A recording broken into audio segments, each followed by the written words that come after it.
Well, welcome back to the Megan Show. Thank you so much for tuning in. Today we're breaking down and ranking all 6 episodes of Black Mirror Season 7.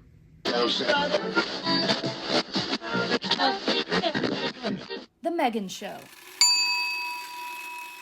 Black Mirror Season 7 just came out a couple of days ago when I'm recording this. I have so many thoughts. I watched all 6 episodes. There are definitely a couple that stick out and are my favorites out of this 6 lineup, and there are some that kind of fell in the middle for me. But before we jump into that, if you're new here, my name is Megan. I come out with new videos every Megan Monday. I talk about all kinds of different things, and Black Mirror just came out, and that is one of my favorite shows on TV, so I wanted to talk about it immediately. So first, my background a little bit. I didn't know about Black Mirror until it had already been out for probably 5 or 6 years. It came out in 2011, but I first watched it in probably 2016-ish. I was in college and a friend introduced it to me. I did not watch it in, chronological order because I was introduced to it by a friend and they just suggested to watch Playtests and White Bear, and then I went from there and watched all the episodes I had missed, and then I have been there for the last several seasons rollout when they have come out. So I have loved this show for a long time. Black Mirror is an anthology series inspired heavily by The Twilight Zone from the 1950s and 60s, and it is a show that is after my own heart. I absolutely love the original Twilight Zone. My dad really got me into that when I was younger, in my teen years, or probably starting in middle school, and I have loved it for years and years. I watch it every time it has a marathon on Sci-Fi. Around New Year's Day and 4th of July, they usually have like a 2-day marathon, and I watch a ton of episodes, and me and my dad talk about it. It's such a fun thing. So Black Mirror is heavily inspired by Twilight Zone. It's a super modern take on all of these typically scary or dystopian ideas. And so this new season, I was so excited to watch all of these episodes, and let's just jump into my thoughts. Black Mirror Season 7, Episode 1 is called Common People. I want to read the episode description. When a medical emergency leaves schoolteacher Amanda fighting for her life, her desperate husband Mike signs her up for Rivermind, a high-tech system that will keep her alive. So this episode, I went in blind. I did not read the description beforehand because I just wanted to dive right in and be surprised by whatever this plot was going to be. I also am going to read the IMDb ratings. Again, I'm filming this on Saturday. The new season just came out on Thursday, so it's just been out for a couple of days.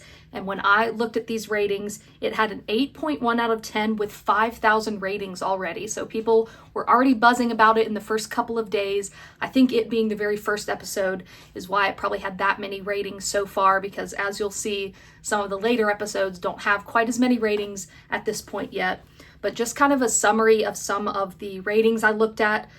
People were saying that they thought it was a return to form, that this episode was unnerving, and it was kind of like a classic Black Mirror episode. So for me, again, I went in blind. I was just looking forward to seeing what was going to unfold. Also, I should point out this is going to be a major spoiler alert. If you didn't guess from the title that this is going to be an episode breakdown, I'm going to talk about spoilers for each episode.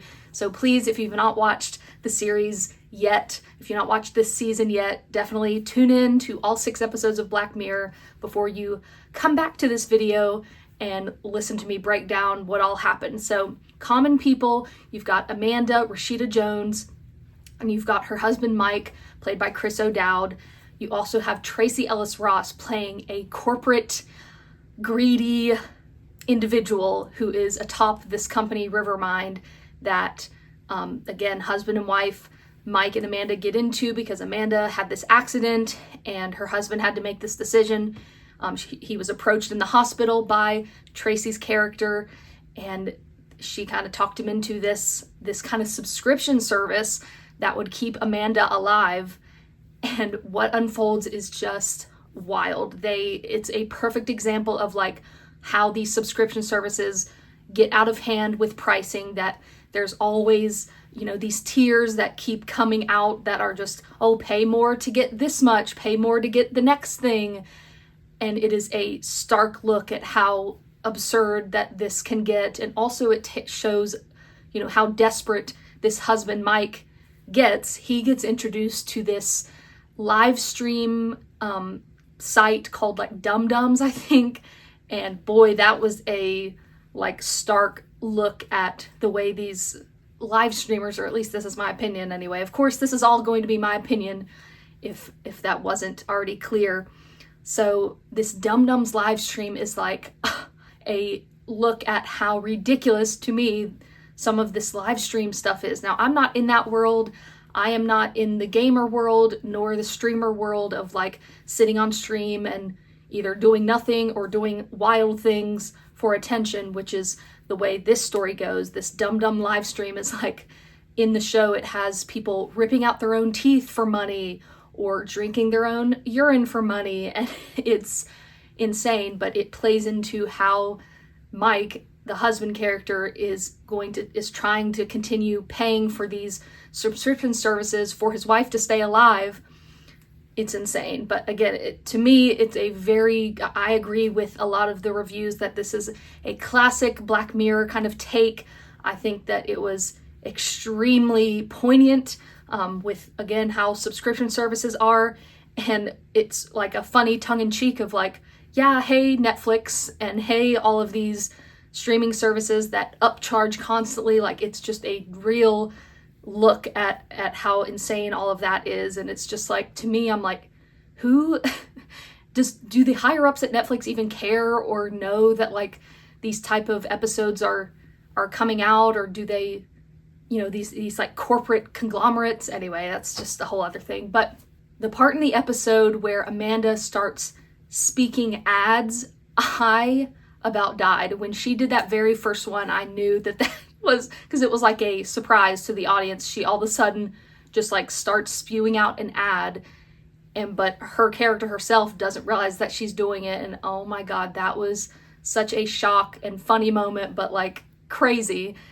And then it keeps going as it evolves. But anyway, so this episode was really good. It had a sad, kind of wild ending that I didn't quite expect, but I think it was a smart way to end this episode. So the ratings, the IMDb ratings, were putting it 8.1 out of 10. I liked it, but I liked a lot of the other episodes a little bit more, so I would probably put it about a 7 out of 10 for me. Episode 2 is called Bête Noire. Confectionery whiz kid Maria is unnerved when her former schoolmate Verity joins her company because there's something altogether odd about Verity, something only Maria seems to notice. That was a very intriguing description, and the IMDb rating is 7.3 out of 10 with 2.9 thousand ratings. I was seeing a mixed reaction from some people. Some people really loved the episode, and some were saying disappointing. For me, I really, really loved this episode. It did make me feel super uncomfy, but I was very gripped by it, and I enjoyed how it played out for me. So you've got Maria, who works at this food company, and she quickly sees this person she remembered from high school. She was at a focus group for the food company, and then she kind of like weaseled her way, and all of a sudden there was a job opening for her to look into, Verity, and then all of a sudden Verity gets the job, and Maria's left like, what the heck, like, why is this girl suddenly popping up? I haven't seen her since high school. But then us, the audience, quickly learned that Maria didn't like Verity in high school.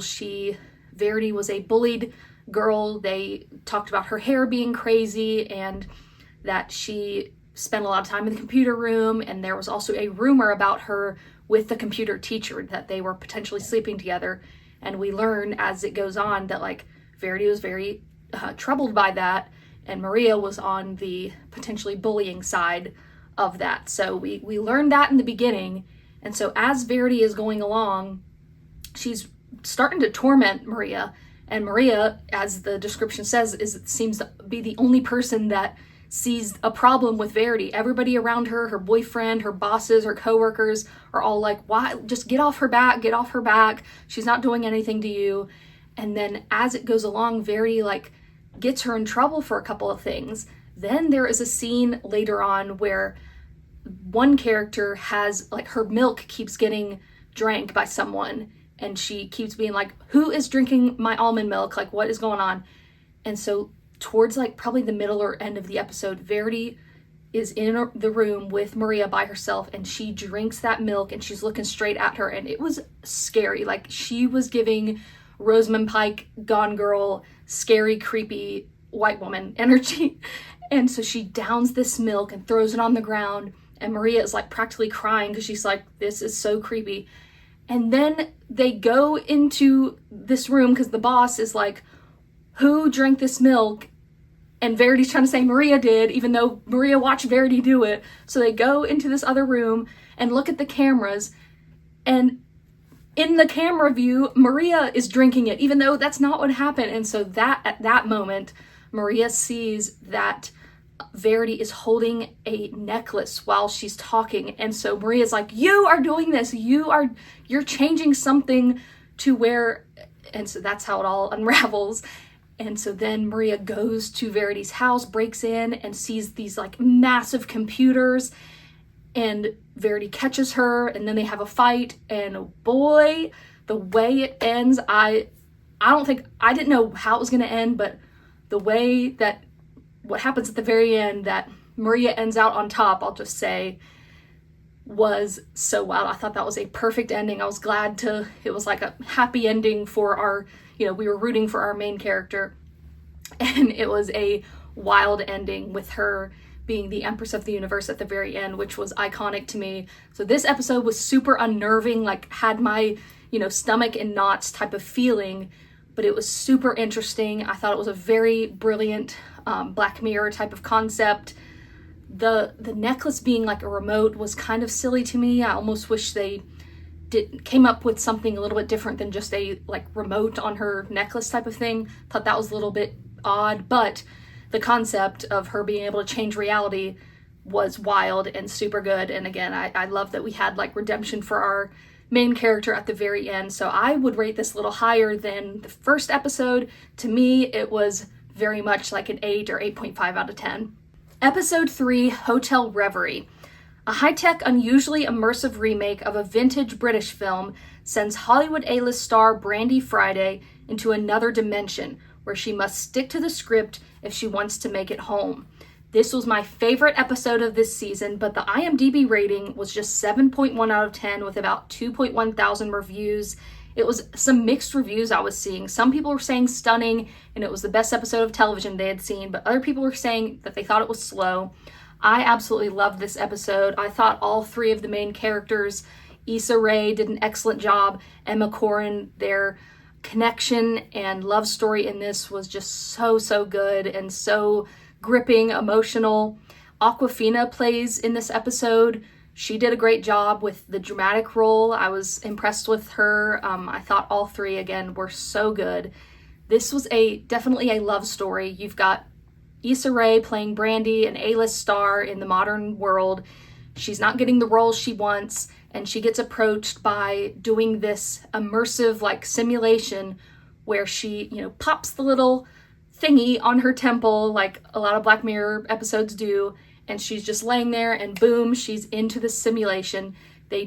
She's just like on the set of this British like 1940s film. It was giving very like Casablanca to me, was kind of the vibe of what this, film is supposed to be. She's playing the lead male character, typically played by a male, and she is just playing this Dr. Alex, whatever his last name was, and Emma Corrin plays the 1940s actress Dorothy, who is, supposed to fall in love with this Alex character. And so like they do kind of like side by sides of like Issa's just supposed to be saying all of the lines that this original movie, how it went, because they're doing this modern remake. Well, she like somewhat is going off script. The first thing is she like tries to play piano and she's not doing it right. And like Emma Corrin, her character's like, oh my God, dude, like you're not sounding good.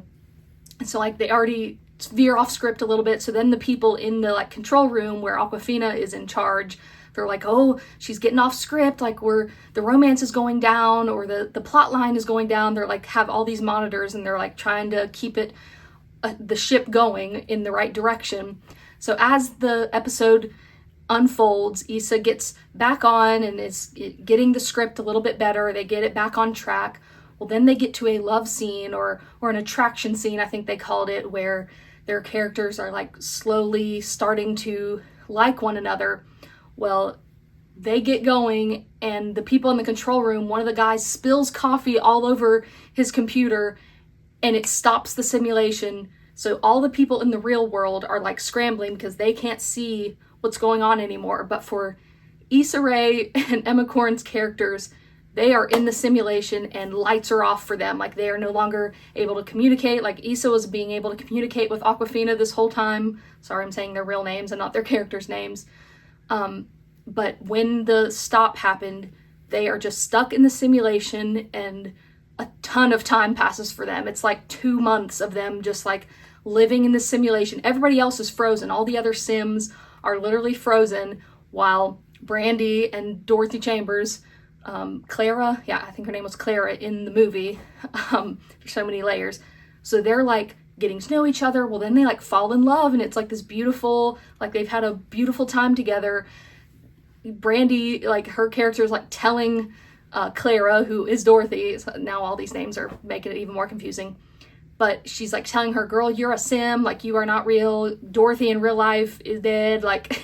And so then we have a scene where it shows that Clara, who is Dorothy, who is Emma Corrin, she was in love with this woman on set when this movie was made in the 1940s, when being a lesbian was very much not okay. And so she's been able to like live her true self, being in love with Brandy, Issa Rae, and it was just so beautiful. So anyway, they finally get Awkwafina and her crew get the show back on the road and get them, back connected. Well, then in the snap of a finger, their whole 2 months that they had spent together like gets erased for Emma's character, and they just jump right back to the scene where they left off, and Issa Rae is left emotionally like freaking out because she's like, I love this woman, like I am in love with her, but now we have to act like everything's fine. And so she's trying to continue with the script and get the movie to the finish line, or else she's in danger of not being able to come out of the movie without dying. And so it goes on.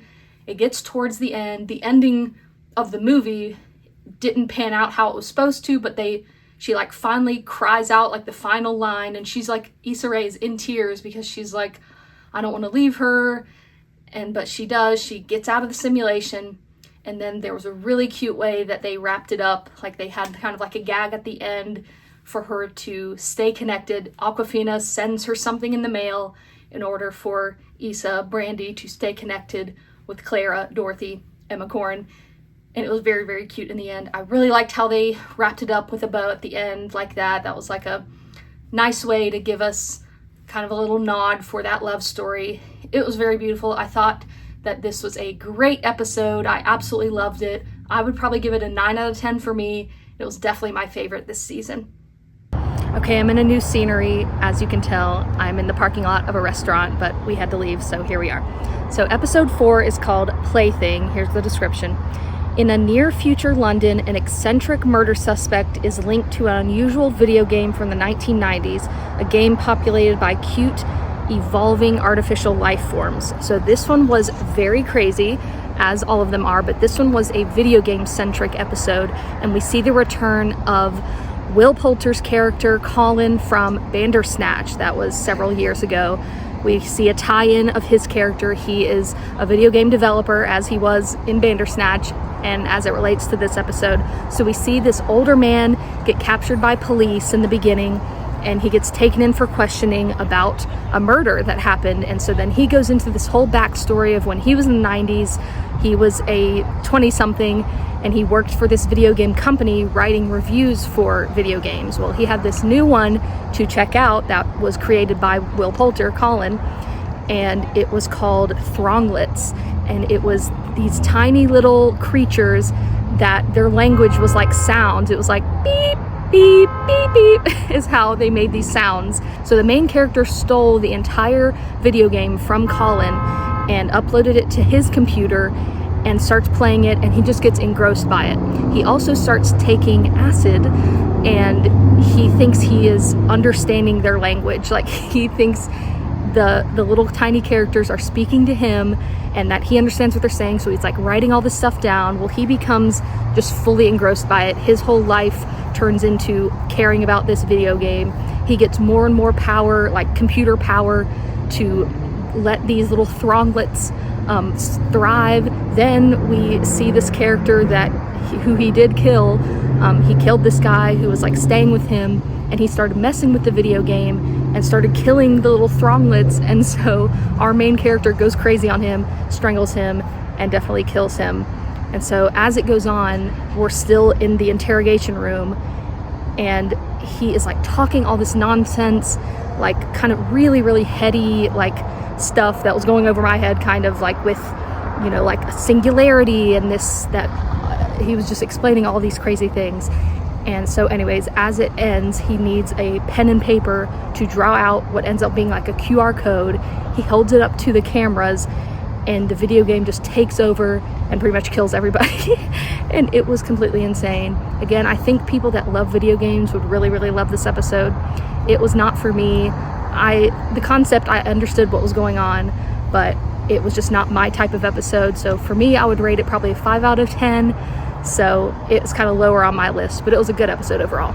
Episode 5 is called Eulogy. An isolated man is introduced to a groundbreaking system that allows its users to literally step inside old photographs, stirring powerful emotions in the process.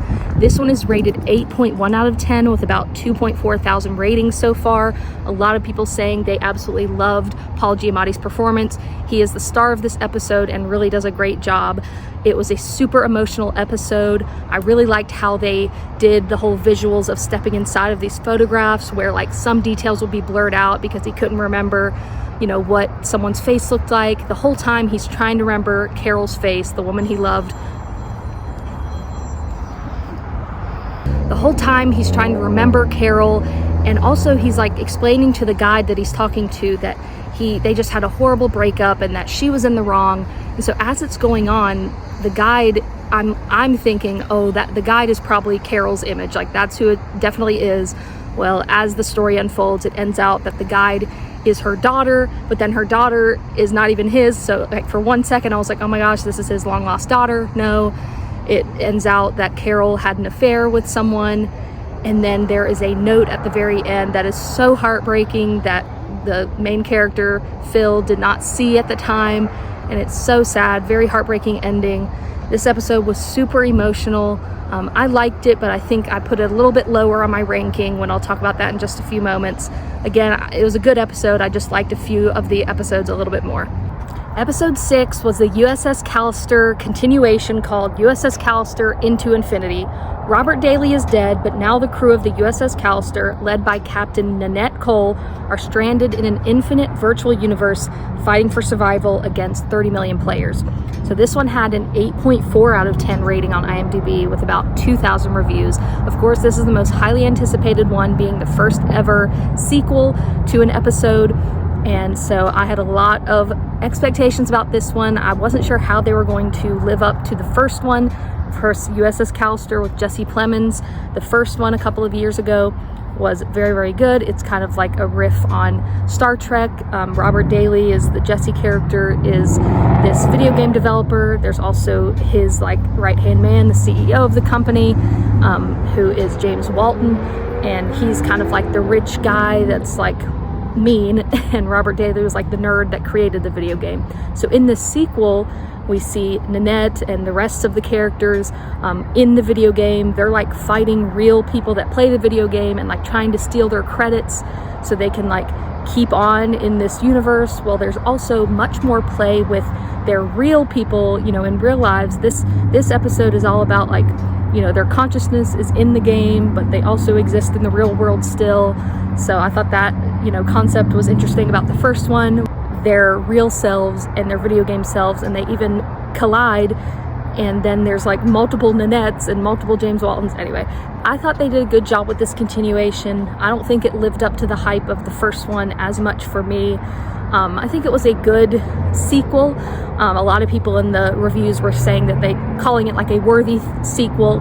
I thought it was a fairly worthy sequel. I thought the way they wrapped it up was pretty good. I also appreciated that they did have Jesse Plemons towards the end of the episode, because again, he's dead the whole time, but then they kind of have a way that they bring in his character and talk about him towards the end. And so I thought it was pretty good. Again, of course, if you love video games, this is going to be much more up your alley. It was pretty good for me, but I would rank it probably a little bit lower. So if you couldn't tell already, Hotel Reverie and Bête Noire were my top 2 favorites for this season. Those would be my 1 and 2. And honestly, in the middle there, I would put the USS Callister one in the middle. Episode number 1, Common People, I'd put that towards the middle. For me, Plaything, I'd put at the bottom of the list. And Eulogy, I'd put in the middle there. All to say that none of the episodes were bad to me. I definitely have had some episodes in previous seasons that I thought were very bad. I hate the very first episode. There's several more that I would just never watch again. But all of these were worth watching again, I think. I was very pleased with season 7. Let me know your thoughts in the comments below. I thank you so much for watching, and I'll see you in my next one. Bye.